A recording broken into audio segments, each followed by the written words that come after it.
both very nice young men.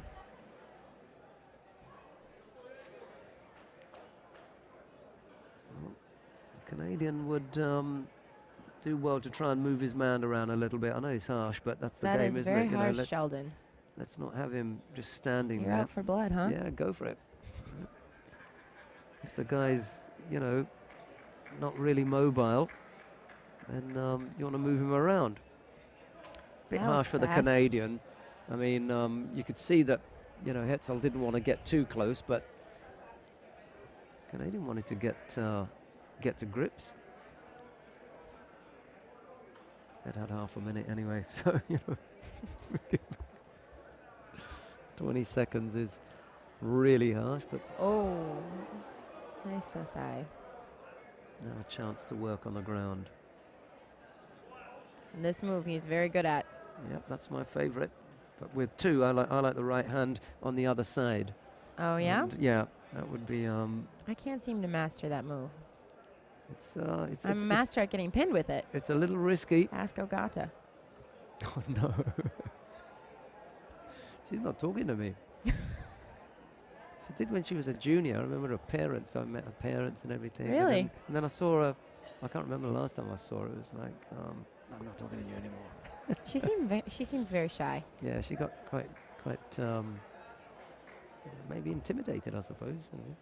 You're an intimidating guy. There's a microphone and a camera there, and the lights are going, and she doesn't feel as though she's got any kind of star quality. In the Japanese team, it must be extremely difficult because it's full of stars. It is full of stars. She's just that little bit more reserved than the others. She's quite young. She's still quite young. She was on the podium with you in Paris, I think, in the Junior World Championships. She was above me on the podium, yes, Sheldon. Okay.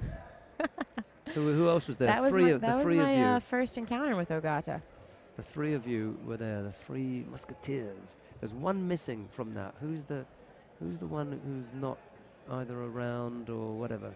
The three of you. Ogata. Myself. Was it Chimeo as well? And then I do believe Myra. Was she on there as well? Yeah, it could be, all four of you. No, she lost to, I think the German was on the podium with us. Yep. Louise Malzahn. The German. You're right. It is very cold when I say that. Okay. Louise. But it does get that little bit more personal, and people see faces and whatever. Well, Hecl has managed to stay on his feet. But he did look banged up, and that's across the chin, so Vostrikov is going to call on Mate and stand them up. It's a very good close-up.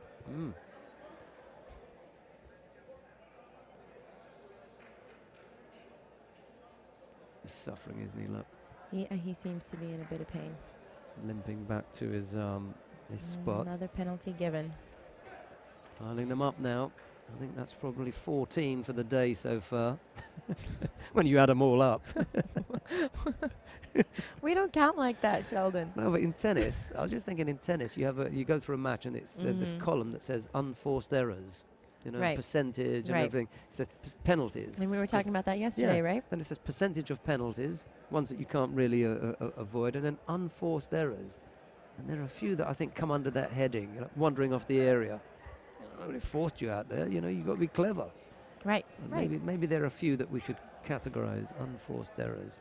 What would you, walking out of bounds. It's got to be one. Unforced error. Yes, pistol grip or any kind of. Yeah, any kind of grip where you're inside the sleeve. Your hands go inside the sleeve. That's definitely an unforced error. Yeah. I agree. You see, false attack is a judgment thing. You might think it's an attack and the referee doesn't. So I wouldn't call that an unforced error. But I think I'd have to put passivity in there because you've got a clock. And and you have a mental clock, and you have to know at all times. And be if aware. you keep up with that, absolutely. You don't get called for passivity.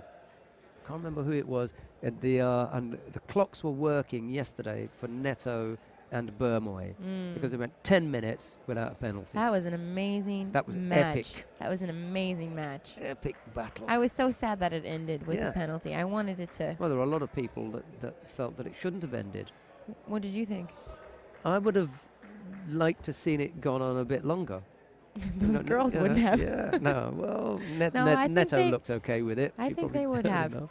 They both just did not want to lose. Yeah. I liked it. It was a great match. Uchigari, but Another Hecl Sasai. steps off it. Oh, Unbelievable. and he caught him. Just when you He think caught that him. Hecl is, done, he catches him.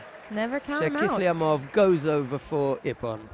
Minute 16 left on the clock, and I thought, it's dip time now I agree with you, but for the Czech boy, and I think he must be the number 2 or 3. he is the number 2 behind the Krpalek. young Krpalek.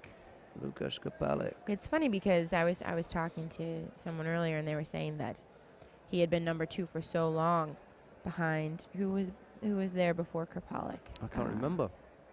Neither can I. At hundreds. Not sure.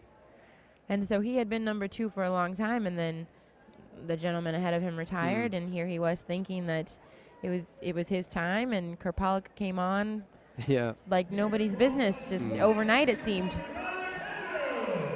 As far as I can remember, I'm going to check it now. Oh, Unbelievable. and he caught him. Just